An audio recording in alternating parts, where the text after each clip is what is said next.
गुरुदेव दत्त. नमस्कार, मी श्वेता. कथाविद श्वेतामध्ये तुमचं मनःपूर्वक स्वागत आहे.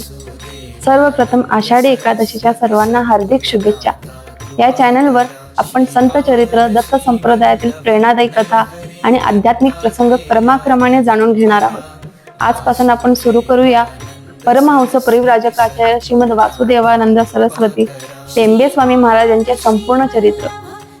पण टेंबे स्वामी महाराजांचा जन्म ज्या घरात झाला त्या घराने अनेक पिढ्या केलेली तपश्चर्या तुम्हाला माहिती आहे का? चला जाणून घेऊया या दिव्य चरित्राचा पहिला भाग. भटजी विद्वान, वेदज्ञ आणि धर्मनिष्ठ ब्राह्मण होते. त्यांच्या सुंदर हस्ताक्षरामुळे ते स्वतः पोथ्या लिहित असत. त्या काळात छपाईची सोय नसल्यामुळे अशा हस्तलिखित पोथ्यांना मोठे महत्व होते. नंतर हरिभटजी माणगावात स्थायिक झाले. त्यांचे पुत्र गणेश भटजी लहानपणापासूनच अत्यंत सात्विक, विरक्त आणि श्री दत्तभक्त होते. त्यांना अनेकदा श्री दत्त प्रभूंचे दर्शनही होत असे. ते वारंवार गाणगापूर येथे सेवा करण्यासाठी जात असत. एकदा श्री दत्त प्रभूंनी त्यांना दर्शन देऊन सांगितले, मी तुझ्यावर प्रसन्न आहे.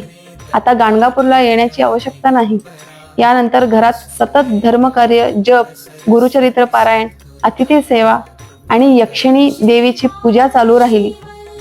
पवित्र दाम्पत्याच्या पोटी शके 1776 श्रावण कृष्ण पंचमी या दिवशी परमहंस परिव्राजकाचार्य श्रीमद वासुदेवानंद सरस्वती टेंबे स्वामी महाराजांचा दिव्य जन्म झाला. ग्रंथात म्हटले आहे की शुद्ध बीजापोटी फळे रसाळ गोमटी, म्हणजेच जिथे शुद्ध आचरण, भक्ती आणि तपश्चर्या असते तिथेच महान संतांचा अवतार होतो. मित्रांनो, टेंबे स्वामी महाराजांचे संपूर्ण चरित्र हे प्रत्येक दत्त भक्ताने वाचावे असे अमूल्य आध्यात्मिक धन आहे. पुढील भागात आपण पाहणार आहोत टेंबे स्वामी महाराजांचे बालपण आणि त्यांच्या जीवनातील पहिल्या अद्भुत घटना. श्री गुरुदेव दत्त.